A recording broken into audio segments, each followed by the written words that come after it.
सेवा ते आवडी उच्चारावे नाम, सेवा ते आवडी उच्चारावे नाम, भेदा भेद काम निवारोनी, न लगे हलावे चालावे बाहेरी, अवघेची घरी बैसलिया, देवाचीच नामे देवाची श्री, सर्व अलंकारे समर्पावे, न लगे हलावे चालावे बाहेरी, अवघेची घरी बैसलिया, तुका मने होय, तुका मने होय भावेची संतोषी, वसेना मापासी आपुलिया, न लगे हलावे चालावे बाहेरी, अवघेची घरी बैसलिया, महायोग पीठे तटे विवरध्याम, वरम पुंडरीकाय दातु मुनींद्रैः समागत्य तिष्ठन्तमानंद कंदम, परब्रह्मलिंगम भजे पांडुरंग, पांडुरंगा करो प्रथमा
करू प्रथम नमन, दुसरे चरणा संताच्या, त्यांच्या प्रपादाने कथेचा विस्तारो, बाबाजी सद्गुरु दास तुका, नमो सद्गुरु तुकया ज्ञानदीपा, नमो सद्गुरु सच्चिदानंद रूपा, नमो सद्गुरु भक्त कल्याण मूर्ती, नमो सद्गुरु भास्करा पूर्ण कीर्ती, ओम नमो ज्ञानेश्वरा, ओम नमो ज्ञानेश्वरा, करुणा करा दयाळा, तुमचा अनुग्रह लाधलो पावन झालो चराचरी, जयांचे केली स्मरण, होय सकल विद्यांचे अधिकरण, तेची बंधू श्री चरण श्री गुरूंचे ते नमस्कारोनी आता काय माझी वाणी मानील संताशी रंजवू चित्ताशी आपुल्या सेवे लागी सेवक झालो तुमच्या लागलो निज चरणा अहो स्वामी तुकया देवा यावरी न करावा अभिरू मस्तक हे पायावरी या वार करी संताच्या श्री संताची माता चरणावरी माता चरणा श्री संताची माता चरणावरी साष्टांग हे करी दंडवत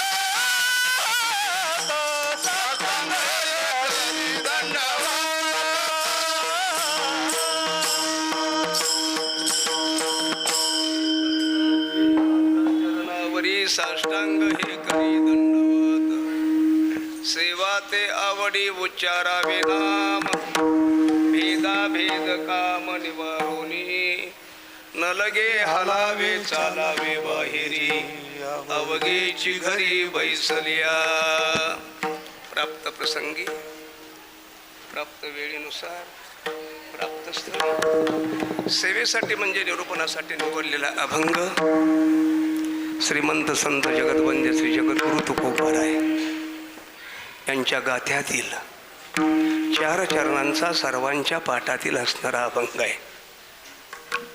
माझ्या जगद्गुरु तुकोबारायांचा गाथा एका भाषेत सांगू. अनेक प्रगल्भवंत बुद्धिमतांच्या बुद्धिवाद्याच्या बुद्धीला न सुटलेलं कोडं म्हणजे माझ्या जगद्गुरु तुकोबारायांचा गाथा आहे. अनेक बुद्धिवाद्याने अनेक ज्ञानाने मी याच्यापेक्षा पुढे जाऊन बोलेन. आपल्याला वाटतं श्री ग्रंथराज ज्ञानेश्वरी ग्रंथ अतिशय अवघड आहे, पण ग्रंथराज ज्ञानेश्वरी मध्ये प्रत्येक उत्तरार्धामध्ये दृष्टांत देऊन त्या असणाऱ्या बोवीचा आपल्याला अर्थ काढता येतो. एक वेळेस ज्ञानेश्वरी जर खऱ्या अर्थानं आपण चिंतन केलं तर समजायला अतिशय सोपी आहे, तशी अवघडच आहे.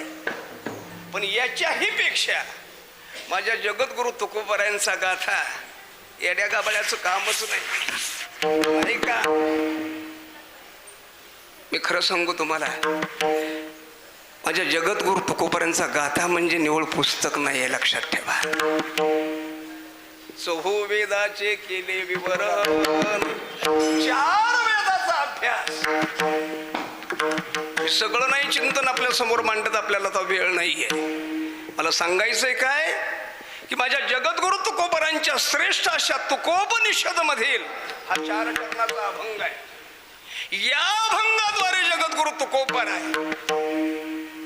या अभंगाद्वारे जगद्गुरु तुकोबाराय सेवा कशी करावी याचं चिंतन करतात. विठ्ठला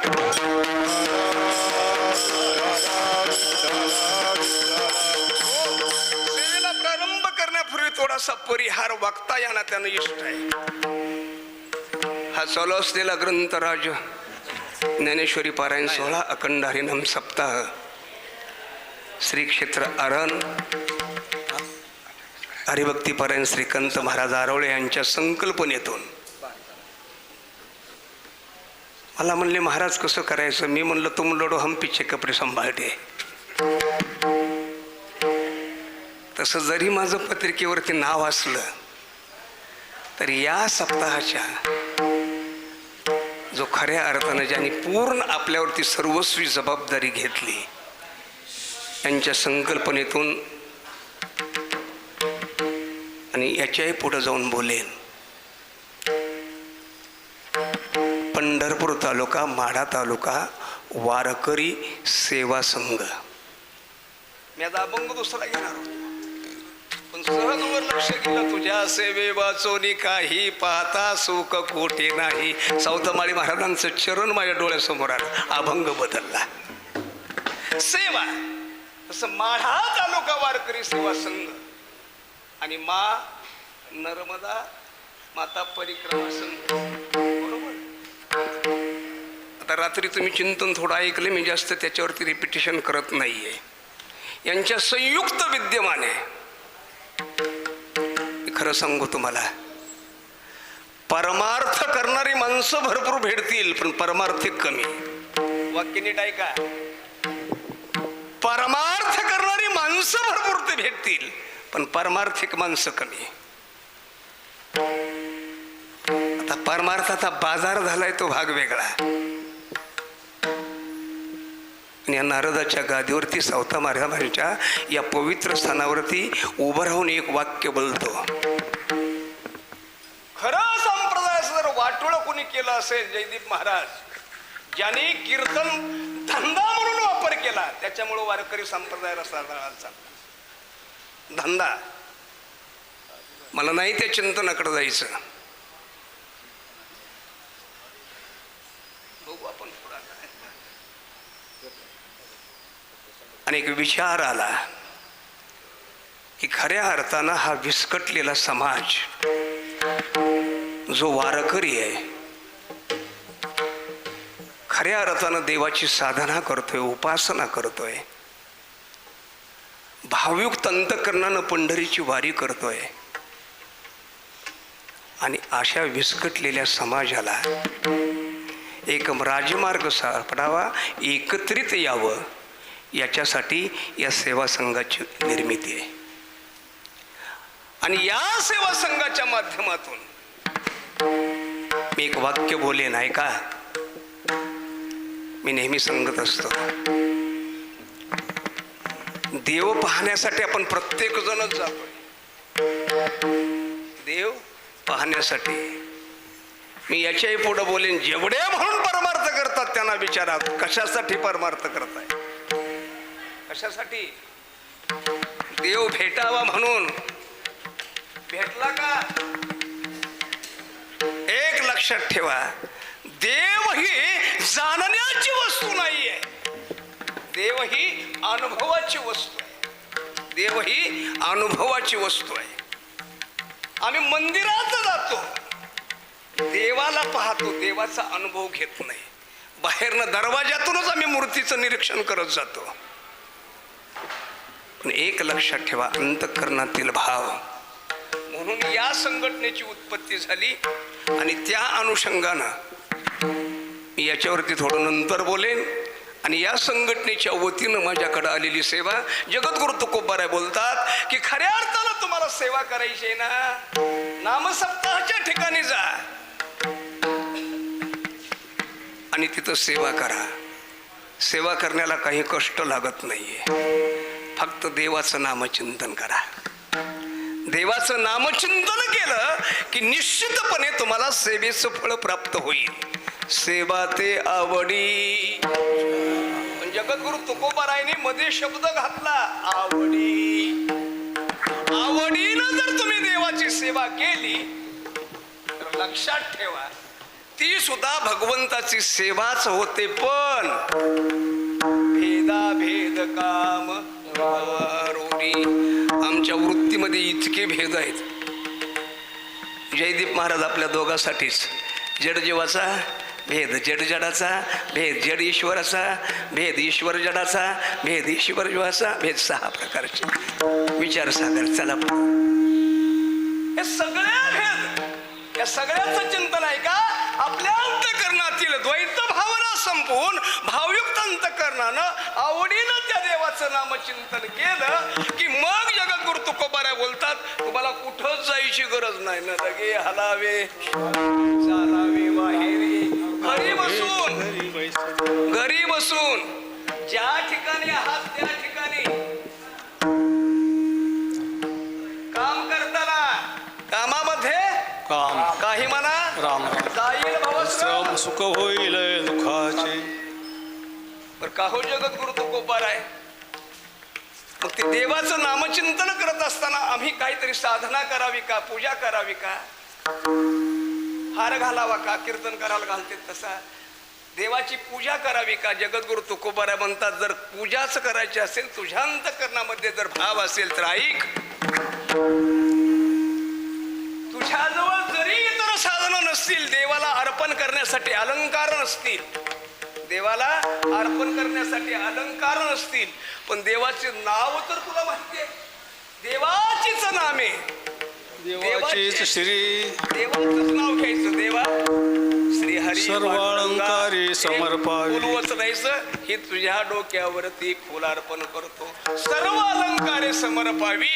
आणि हे करत असताना जगद्गुरु तुकोबाराय म्हणतात की खरं सांगू तुम्हाला, अरे देव ज्याच्यासाठी तुम्ही फिरताय तो देव कुठे आहे. वसे नामापासी आपुल्या, तो त्याच्याच नामाजवळ राहतो, नामधारकाच्या जवळ राहतो. म्हणून लगे खिंडने मुंडने ते काही साधनाची नाही, आटाआटी कोणत्याच कारणाची आटाआटी नाही. अंतःकरणात फक्त शुद्ध सात्विक भाव ठेवा. जगद्गुरु तुकोबाराय या अभंगातून सेवेचं महत्व प्रतिपादन करतात. विठ्ठला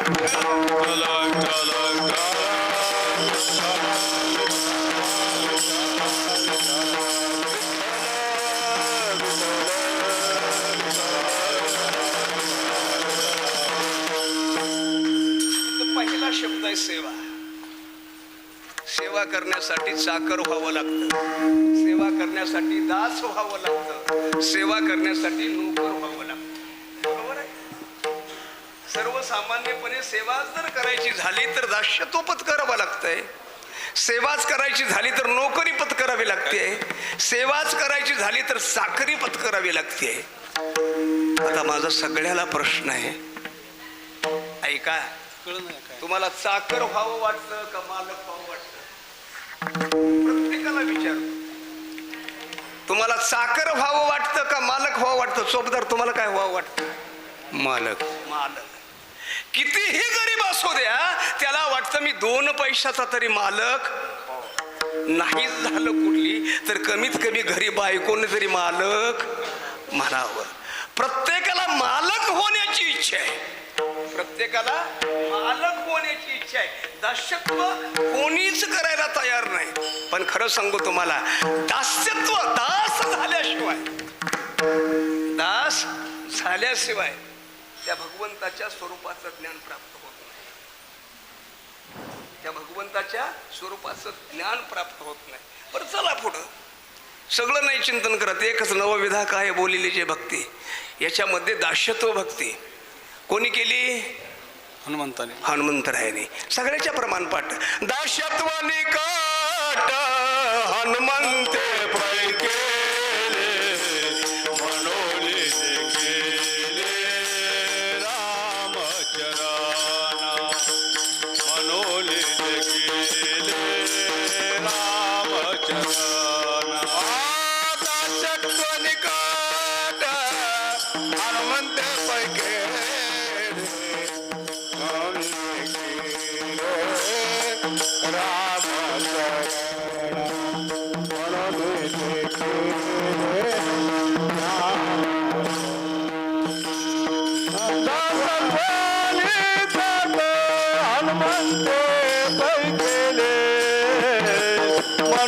देखिले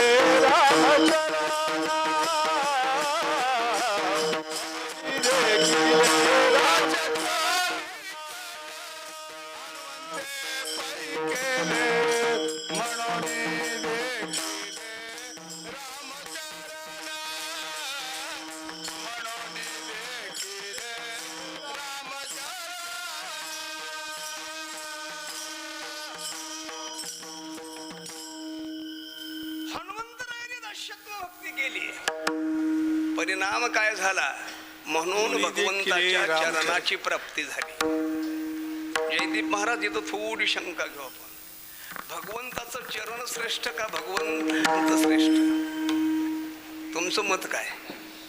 भगवंताचं चरण श्रेष्ठ का भगवंत श्रेष्ठ? हा, चरण श्रेष्ठ.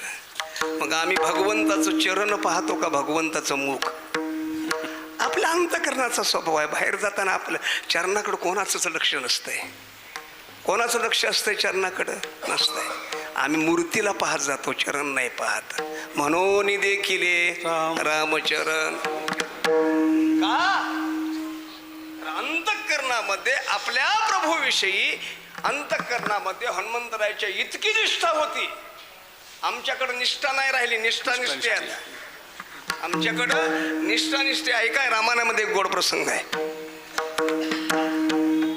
सीतामय्या रामप्रहरी स्नान केलं होतं आणि स्नान केल्यानंतर असं केस विंचरलं होते आणि केस विंचरल्यानंतर आपल्या त्या भांगामध्ये सिंदूर भरत होत्या. काय भरत होत्या? सिंदूर भरत होत्या. हनुमंतराय आले.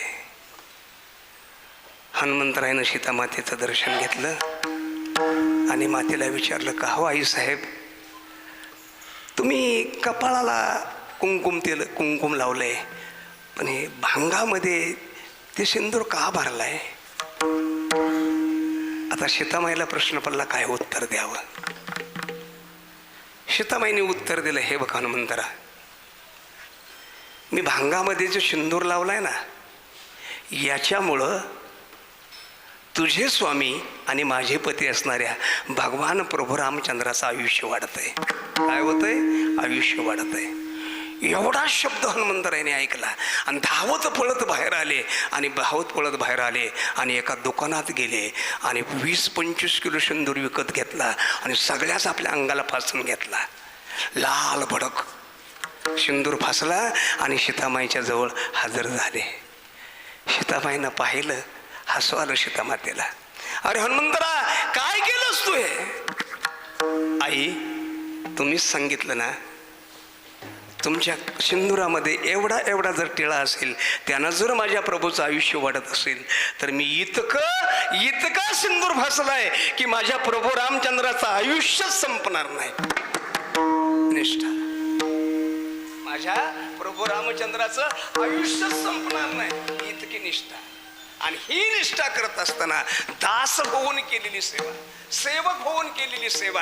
आज आमच्याकडे आम्ही सेवा हा शब्द उच्चारतो, पण सेवा आमच्या हातून घडत नाही. या नामसप्ताहामध्ये याच्यापेक्षा पुढे जाऊन बोलू का महाराज, आपल्या कीर्तन करायला एक अलीकड कीर्तन सेवा म्हणण्याची लाज वाटायला लागली. कार्यक्रम म्हणायला लागले. काय म्हणायला लागले? कार्यक्रम. कुठं चालला कार्यक्रम? सेवेला म्हणत नाही. सेवा हा शब्द संपून चालला. पण खरं सांगू तुम्हाला, परमार्थात जेवढं सेवेला महत्व आहे, तेवढं तुमच्या भजनाला महत्व नाही. कितीही तास भजन करा, अंतःकरणात जर सेवाभाव वृत्ती नसेल, भजन देव मंगळवाने नरका जाणे चुकेना, अंतःकरणात सेवा पाहिजे. आणि ती सेवा सुद्धा भावयुक्त अंतःकरणामध्ये असली पाहिजे. सेवा करत असताना आवड पाहिजे. जर आवड नसेल, समजा आपण आता इथं 100-250 एक सगळेजण धरले तर 200-250 साधक असतील. या साधकाच्या अंतःकरणामध्ये जर आवड नसती, तर ज्यांना आवड आहे ते हजर झाले, बरोबर आहे. पण ही आवड यदा कदाचित कमी होण्याची शक्यता आहे. सप्ताह संपल्यानंतर आवड कमी होतीये, वारी संपल्यानंतर आवड कमी होते. जी आपल्या अंतःकरणातील उत्सुकता आहे, जी आपल्या अंतःकरणातील आवड आहे, ती कमी होता कामा नये. म्हणजे गुरु तुकोबाराला म्हणावं लागलं, आता माझ्या भावा अंतराय नको देवा. म्हणून आवड, आणि असं आवडीनं देवाचं नामचिंतन घेतलं की आवडीनं भावे हरीला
आवडीने भावे हरी नाम घेसी आवड. अंतःकरणामध्ये आवड असली पाहिजे आणि ती आवड निर्माण होत असताना अंतःकरणानं जर तुम्ही त्या देवाचं नामचिंतन केलं, नामचिंतन या कलियुगामध्ये सगळ्यात जर श्रेष्ठ काय असेल तर फक्त हरीचं चिंतन आहे. मला विषयांतर नाही करायचं, पण ती भगवंताची नामसाधना करत असताना अंतःकरणामध्ये आवड असली पाहिजे, अंतःकरणामध्ये भाव असला पाहिजे. आणि भावयुक्त अंतःकरणानं ज्यावेळेस आपण भगवंताच्या द्वारामध्ये, ज्यावेळेस आपण भगवंताचं नामचिंतन करतो, ज्यावेळेस भगवंताची आपण देवपूजा करतो, ज्यावेळेस भगवंताची आपण तीर्थयात्रा करतो, ज्यावेळेस आपण भगवंताची वारी करतो, त्यावेळेस मग मात्र आपल्या वृत्तीतील, आपल्या अंतःकरणातील सगळे द्वैतभाव संपले पाहिजेत.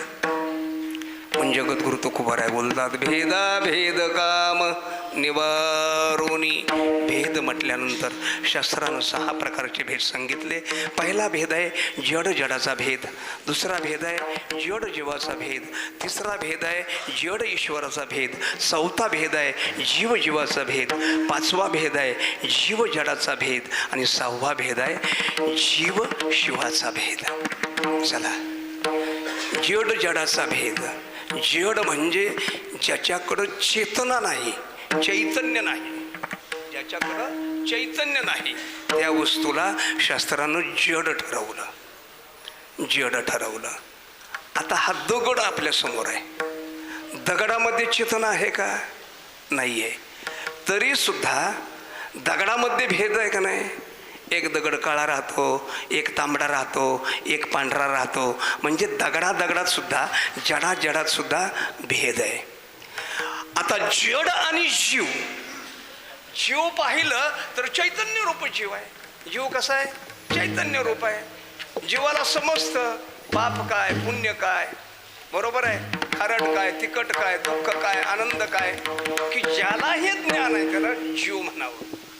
तसं या जीवाचं चिंतन करायचं झालं तर जीव तसं पाहिलं तर मुक्त आहे. कसं आहे? बरोबर आहे. मुक्त असलेला जीव आईच्या उदरातून बाहेर आला की बद्ध होतो.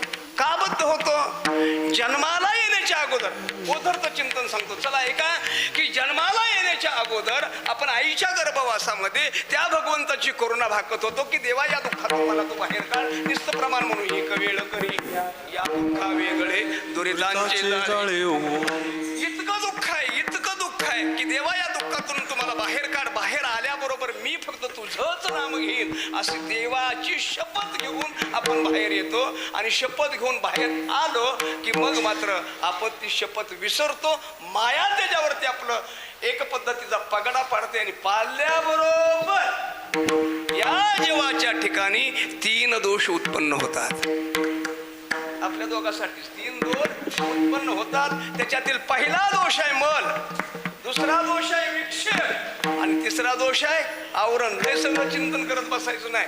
एक लक्षात घ्या, थोडक्यात सांगून जातो. मल नावाचा दोष, ऐका, आपल्या अंतःकरणातून पाप करण्याची वासना जोपर्यंत संपत नाही तोपर्यंत माझ्यासारख्या कंबर बांधणाऱ्या कीर्तनकारानं सुद्धा ठरवायचं की अंतःकरणातील मल नावाचा दोष निवृत्त झाला नाही. वाक्य नीट ऐका.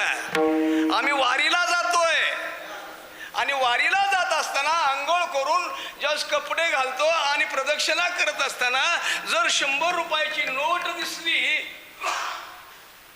ही पडदिशी उचलून खिशात घालतोय. ठरवायचं अजून माझ्या अंतःकरणातून मल नावाचा दोष निवृत्त झाला. ऐका ना, मी तुम्हाला पुराणातील कितीही दृष्टांत देईन, तुम्हाला चिंतन आहे का? ऐका, राजा हरिश्चंद्र तारामती आणि त्यांचा चिरंजीव, काय नाव? रोहिदास. बाळ रोहिदास. ऐका, स्वप्नात विश्वामित्राला राज्यदान दिलं.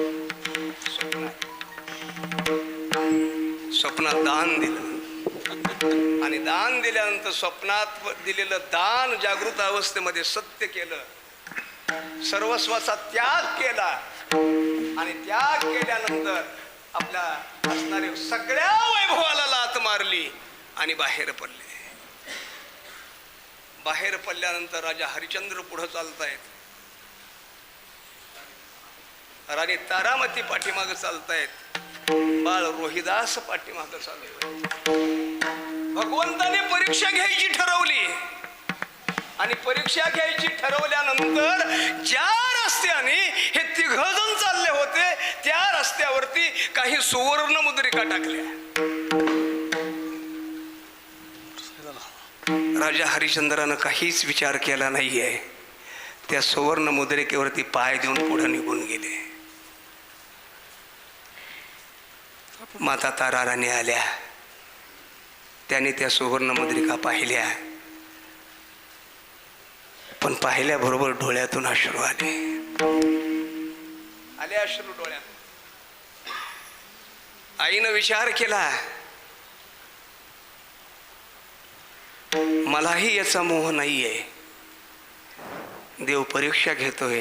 एखाद्या वेळेस या माझ्या बाळ रोहिदासाच्या जर दृष्टीस पडल्या तर तो उचलून घेईल आणि आपलं सत्व जाईल. म्हणून त्या राणीनं काय केलं, त्याच रस्त्यावरची माती उचलली आणि त्या सुवर्ण मुद्रिकेवरती टाकली. पुढे निघून गेल्या.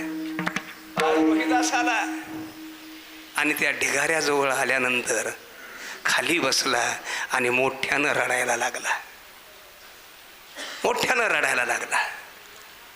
रोहिदासाचा रडण्याचा आवाज आल्याबरोबर, आणि खरं सांगू, बाळाचं रडणं फक्त मातेलाच कळतं.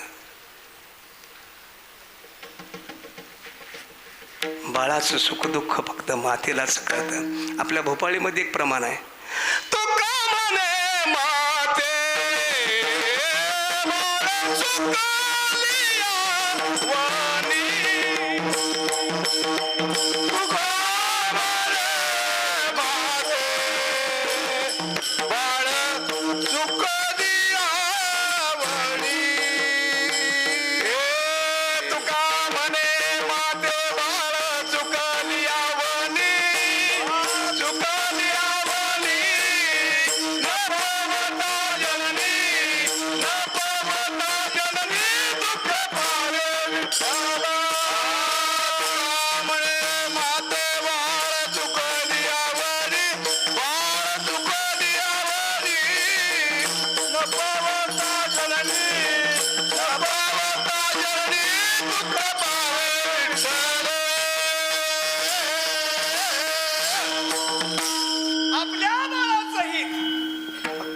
कळतं. रडण्याचा आवाज आला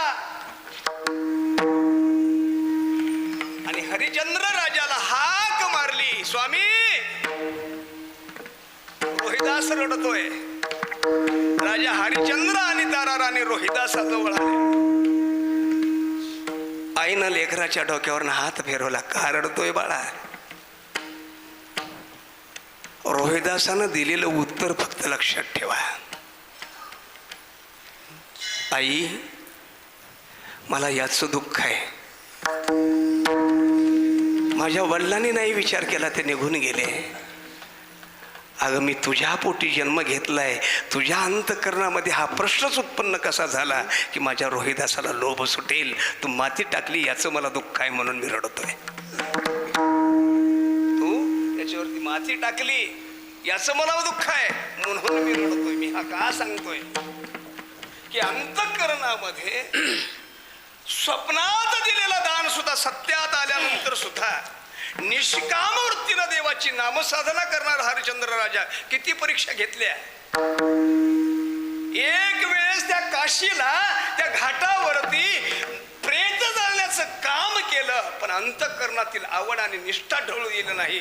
म्हणून आवड अंतःकरणामध्ये महत्वाची आहे. म्हणून आवडीनं आणि निष्ठेनं जर देवाचं नामचिंतन केलं की अंतःकरणातील जी द्वैत वृत्ती आहे, अंतःकरणातील जी द्वैत वृत्ती आपलं चिंतन इथपर्यंत होतं, जड जडाचा भेद. चला, ही द्वैत वृत्ती संपते, मात्र अंतःकरणातील भेद संपला पाहिजे. म्हणून जडा जडात भेद आहे, दगडा दगडात भेद आहे. तसं जड आणि जीव याच्यामध्ये भेद आहे. जीवाला ज्ञान आहे, जडाला ज्ञान नाही. आणि जड आणि शिव याचा तर काही संबंधच नाही. यदा कदाचित संबंध येईल त्या जडाचा, कुठं जर मंदिराला दगड लावला तर, त्या मंदिराला दगड लावला तर, म्हणजे जड आणि शिवाचा सुद्धा भेद आहे. तसं जीव जीवाचा भेद आहे. आता तुमच्यात आणि माझ्यात भेद आहे का नाही, सगळं आता इतकं चिंतन मांडत बसत नाही. दोन जीवामध्ये भेद आहे, तसं जीवाचा आणि जडात भेद आहे, आणि जीवात आणि शिवात भेद आहे. पण शिव आणि शिव जरी एकरूप असतील तरी सुद्धा भेद निर्माण झाला. आणि तो भेद ज्या दिवशी अंतःकरणातील द्वैत भावना संपेल, आणि असा भेद निवारण करून ज्यावेळेस आपण देवाची नामसाधना करू, भेदा भेद काम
साधना केली तर त्या साधकाला कुठंच जाण्याची गरज नाही. अवघेची घरी बैसलिया. आता इथं असं वाटतं जे जगद्गुरु तुकोबार आहे, कुठंही न जाता सगळ्यांच्या एक प्रमाण पाठ आहे. ठाईच बैसोनी आवडे अनंत आळवावा. तेच जगद्गुरु तुकोबार आहे सांगतात. दव हे सकळ सिद्ध आहे, हात चालावया पाय, तव तू तीर्थयात्रे जाय, तीर्थयात्रेत चुकू नको. खरं कोणतं? जयदीप महाराज. दोन्ही पण खरं, दोन्ही पण खरं. ऐका, जोपर्यंत आपली वृत्ती परमात्म्याशी तदाकार होत नाही, ही जी साधनं सांगितली. दादा दादा एक शंका आपल्या मनामध्ये येते, मी सांगतो. एक माझ्या प्रश्नाचं उत्तर द्या. देवळात मंदिरात घंटा का वाजवतात? आजपर्यंत किती वेळा घंटा वाजवली? सांगा बरं, किती वेळा बाबा, किती वेळा घंटा वाजवली तुम्ही आतापर्यंत? घंटा का वाजवतात? देवळात, मंदिरात आपण जातो ना, मंदिरात गेल्यानंतर पहिलं काय करतो? घंटा वाजवतो.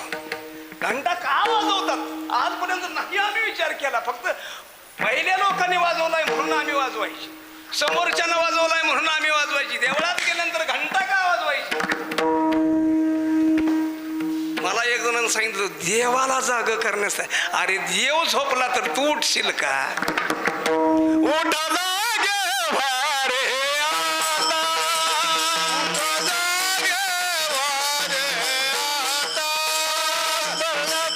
मरण करा पंढरीनाथा,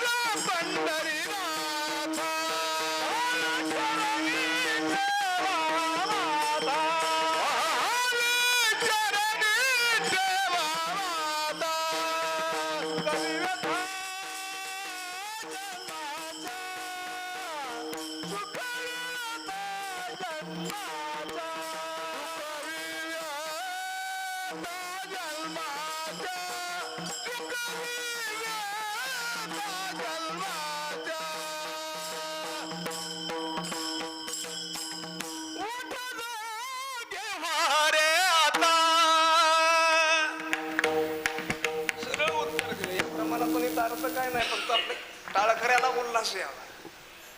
अरे जर देवच जर झोपला असेल तर तुम्ही उठसाल का? नाही का? आपण मंदिरात गेल्यानंतर घंटा का वाजवतो कारण आहे का? आपण ज्यावेळेस घरातून मंदिराकडे निघतो, आपापल्या घरातून मंदिराकडे निघतो, मंदिराकडे जात असताना आपली जी वृत्ती आहे, आपलं जे मन आहे, ते मन आपल्या संसारात आणि विषयात गुंतलेलं राहतं. त्या मनाला संसाराची आसक्ती असते, त्या मनाला विषयाची आसक्ती राहते. आणि असा विषयासक्त मन जीव ज्यावेळेस मंदिरात येतो, त्यावेळेस घंटा वाजवली की त्या नादानं त्या विषयासक्त असणाऱ्या जीवाचं अनुसंधान संपतं. तो ध्वनी काय करतो? जी तुमची जी पूर्वकल्पना आहे, संसाराची आसक्ती आहे, त्या घंटाच्या नाद्यानं काय होतं तर जी आपली आसक्ती आहे त्याचा खऱ्या अर्थानं अनुसंधान संपतं आणि आपलं मन देवाशी एकरूप होतं. म्हणून घंटा लक्षात ठेवा. उगाच घंटा नाही आपण वाजवत. म्हणून आपण मंदिरात घंटा वाजवतो, कारण मंदिरात येत असताना संसारातले सगळे विचार आपल्या डोक्यात राहतात, सगळे विचार. पण ते विचार एकदा का घंटा वाजवली की त्या ध्वनीनं ते विचार संपतात आणि आपली वृत्ती भगवंताशी एकरूप होते. म्हणून हे घंटा हे साधन आहे.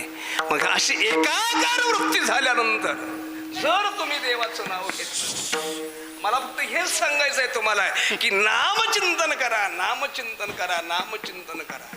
कारण देवाचं नाव इतकं गोड आहे, हो इतकं गोड आहे.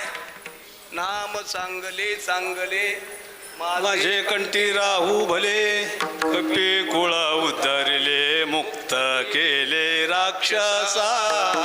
नाव चांगलं आहे.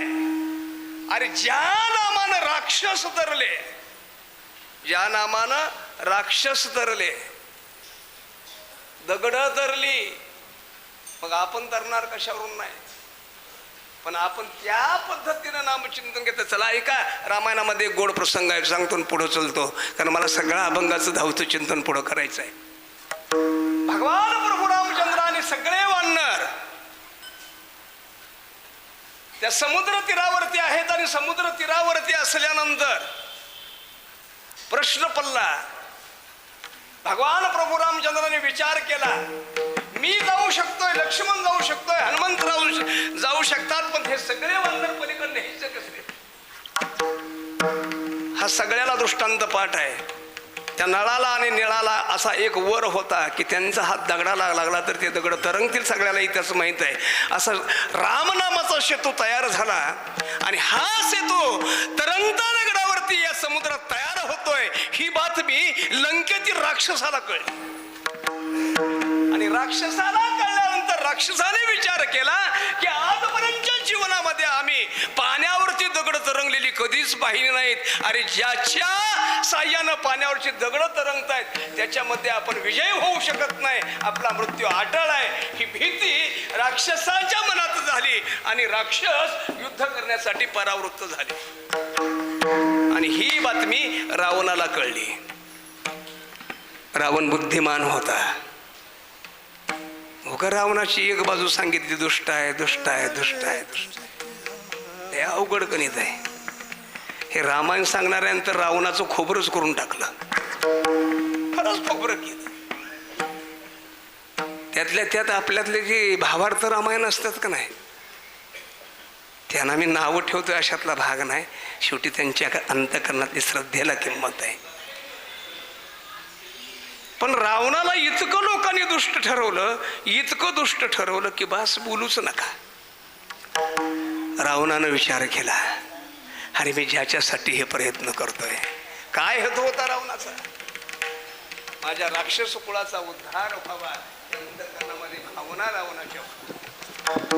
रावणाला माहित होतं मी तरुण जातोय, माझा उद्धार होतोय, पण या राक्षस कुळामध्ये आलेल्या या पापी राक्षसांचा जर उद्धार व्हायचा असेल तर यांना लढाईत मृत्यूच यायला पाहिजे. म्हणून जर देवाच्या समोर मृत्यू आला तर मोक्ष आहे, देवाच्या समोर मृत्यू आला तर मोक्ष आहे. काय करावं? रावणानं आपली सगळी सभा बोलावली आणि सभा बोलावली आणि सांगितलं, का तुम्ही असे निराश होऊन बसलायत? कुणीच बोलायला तयार नाही. एक राक्षस उठला आणि सांगितलं, देवा, अरे त्यांच्या हातून दगड तरतायत, आपला विजय पराभव निश्चित आहे, त्याच्यापेक्षा आपण शरण गेलेलं बरं, देऊन टाकशिता. रावणाने विचार केला, अरे सगळे दमले, मला सगळे दमले सांगून. कुणी सांगितलं नाही रावणाला? मंदोदरीनं सांगितलं, बिभीषणानं सांगितलं, सगळ्यांनी सांगितलं, देशीता परत, देशीता परत. पण रावणाला माहित होतं सीता परत दिली की या सगळ्याला दुःख आहे. आणि याला राजा म्हणतात ज्याला प्रजेची काळजी आहे. अरे आपला स्वतःचा उद्धार होईल याच्यात नवल नाही, प्रजेच्या उद्धाराचा जो विचार करतो त्याला राजा म्हणतात. तरी सुद्धा लोकांनी रावणाला मूर्ख ठरवलं. ऐका, अरे पण कशासाठी? देवा दगड तरत. अरे कोण म्हणतं त्याच्या हातून दगड तरतायत? अरे माझा हात लागल्यानंतर सुद्धा दगड तरतात. माझा हात खरं हो. चला उद्या सकाळी. मग सगळे राक्षस समुद्र किनाऱ्यावरती आले. सगळ्या राजा रावणाच्या पट्टराण्या त्या ठिकाणी आला. राक्षसाने एक मोठा दगड उचलून आणला आणि तिथं ठेवला. त्या दगडाची पूजा केली आणि पूजा केल्यानंतर राजा रावणानं त्या दगडाला हात लावला आणि मनातल्या मनात एक मंत्र उच्चारला. सांगितलं, उचला. उचलला, दगड उचलला आणि पाण्यात टाकला. बघताय काय तरंगायला लागला. ही गोष्ट मंदोदरीच्या लक्षात आली. मंदोदरीनं संध्याकाळी आपल्या नवऱ्याला प्रश्न विचारला, स्वामी, तुम्ही दगडाला हात लावल्यानंतर जो मंत्र उच्चार केला तेवढा मंत्र मला सांगा. राजहट्ट, बालहट्ट आणि स्त्री हट्ट यानं सांगितलं, ते उडू विचारू नको. का? याचं खरं मार्मिक उत्तर जयदीप महाराज आहे. मन हे राम झाले, मन हे राम झाले, प्रवृत्ती ग्रासोनी कैसे निवृत्ती झाले मन हे राम झाले मन हे राम झाले. रावणालाही माहित होतं मी जर सारखं राम राम म्हटलो मीच रामस्वरूप होऊन जाईल म्हणून रावण विचारतो सांगत होता मंदोदरी तेवढं विचारू नको पण शेवटी हट्ट आणि शेवटी सांगावं लागितलं. मंदोदरी तो मंत्र नव्हताच. काय होता मंदोदरी? मी फक्त त्या देवाला एकच सांगितलं, हे दगडा तू जर पाण्यात बुडशील तर तुला रामाची शपथ. दगडाला रामाची शपथ घातली तर दगड तरतोय. मग तुम्ही आम्ही माणसं आहे त्या देवाचं नाव घेतलं नाही तर आपण का तरणार नाही म्हणून त्या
आवडीने भावे हरिनाम कीसी तुझी चिंता त्यासी सर्व आहे.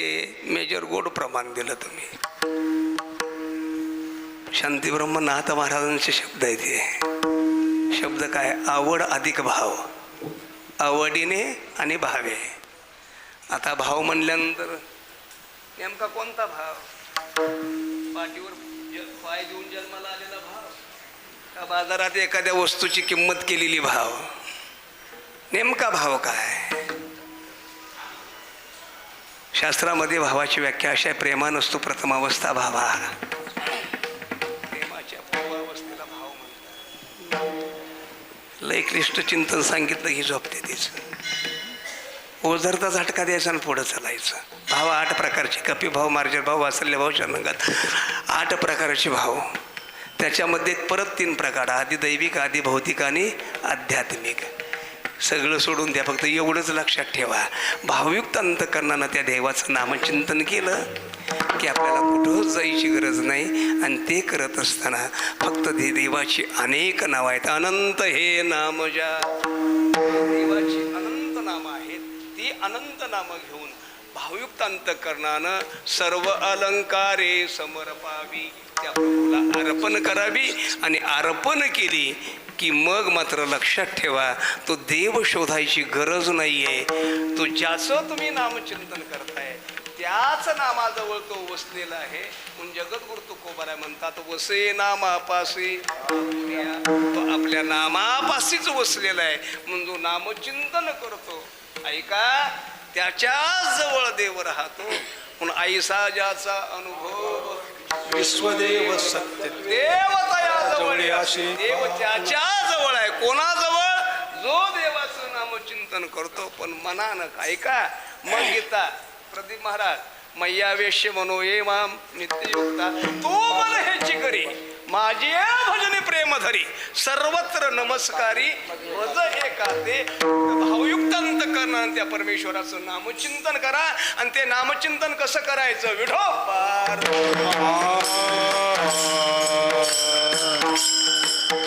जय विठोबार कुमार, विठोबार कुमार, जय विठोबार कुमार, जय विठोबार कुमार, जय